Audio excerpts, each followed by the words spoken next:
दोस्तों ये है इंटेल का कीबोर्ड INT KB3701। इसके यहाँ कंट्रोल पैनल में देखिए बहुत ढेर सारी बटन्स दी गई हैं। इसी में एक व्हाइट कलर की बटन यहाँ पर है, इस पे लिखा गया है शिफ्ट। देखिए आपको क्लियरली दिख रहा होगा ना, शिफ्ट लिखा हुआ है। और उसके बगल में 4 और गोल गोल सी बटन है, उनमें ऊपर नीचे सिंबल्स बने हैं। आज का ये पूरा वीडियो देख के आप समझ जाएंगे कि इस कीबोर्ड में इस शिफ्ट बटन का यूज करके हम क्या करते हैं। जैसा कि इसके वर्ड से ही पता चल रहा है, शिफ्ट मतलब किसी चीज को शिफ्ट करना, और इसका काम भी यही है। इससे मेनली इस कीबोर्ड में 3 काम होते हैं। इसके बगल में जो व्हाइट कीज है, इनके ऊपर नीचे जो सिंबल्स बने हैं, उनमें ऊपर कुछ जानवरों के नाम है और नीचे कुछ ड्रम पैड्स हैं। तो बाय डिफॉल्ट जब आप कीबोर्ड को ऑफ करके ऑन करेंगे, पहली बार इन गोल वाली बटन्स को दबाएंगे शिफ्ट को छोड़ के। उसके बगल में जो ये बटन्स है, अगर उनको प्रेस करेंगे तो आपको ड्रम पैड्स की आवाज सुनाई देगी। लेकिन अगर आप चाहते हैं ऊपर वाले जानवरों की आवाज बजाना, तो एक बार शिफ्ट दबा देंगे तो जानवरों की आवाज आने लगेगी, और फिर से शिफ्ट दबा देंगे तो एक कंटिन्यूअसली रिदम चलने लगेगा। देखिए मैं आपको दिखाता हूँ। मैं कीबोर्ड को ऑन कर लूं, ऑन होते ही एक बाय डिफॉल्ट साउंड आता है।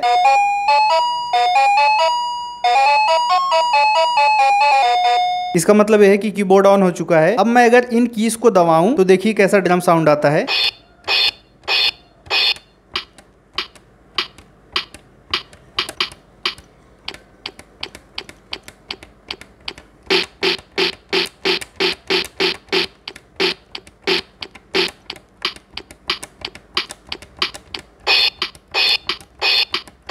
देखिए ड्रम साउंड आ रहा है ना, मैं इसको दबा रहा हूँ इन चारों बटन को, ड्रम का साउंड आ रहा है। लेकिन अगर मैं इन जानवरों की आवाज बजाना चाहता हूँ तो एक बार शिफ्ट दबा दूं। अब मैंने शिफ्ट दबा दिया, अब मैं कोई भी बटन दबाऊंगा तो जानवर का साउंड आएगा, जैसे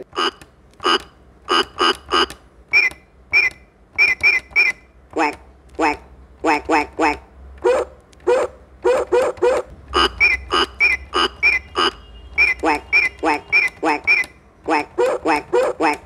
तो ये देखिए अलग अलग जानवरों का साउंड आ रहा है। इसमें चिड़िया की आवाज है, बत्तख की आवाज है, कुत्ते की आवाज है, और पहला वाला है पता नहीं किसका आवाज है भाई। ठीक, तो पहला काम शिफ्ट का आप समझ गए। अभी मैंने सिर्फ एक बार शिफ्ट दबाया है। अब फिर से अगर इसी शिफ्ट बटन को दबाऊं तो देखिए क्या हो जाता है।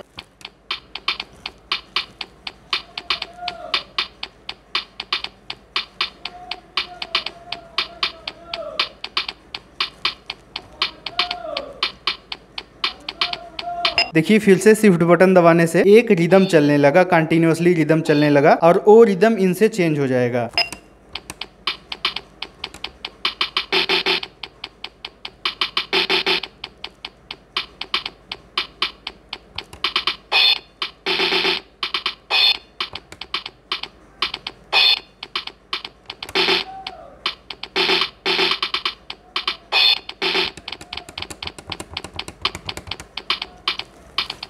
तो आपको क्लियरली समझ में आ रहा होगा कि इस शिफ्ट बटन से क्या क्या बदल रहा है। मेनली तो ये जो दोनों सिंबल्स इन चारों बटन में दिख रहे हैं, ड्रम पैड्स और जानवरों की आवाज, उसमें शिफ्टिंग करने के लिए उसके बाद एक बार और प्रेस कर देंगे तो एक रिदम पैटर्न बजने लगेगा, ड्रम पैड्स कंटिन्यूअसली बजने लगेंगे। तो अगर आपके पास ये वाला कीबोर्ड INT KB3701 है तो आप इन बटन्स का इस्तेमाल कुछ इस प्रकार से कर सकते हैं।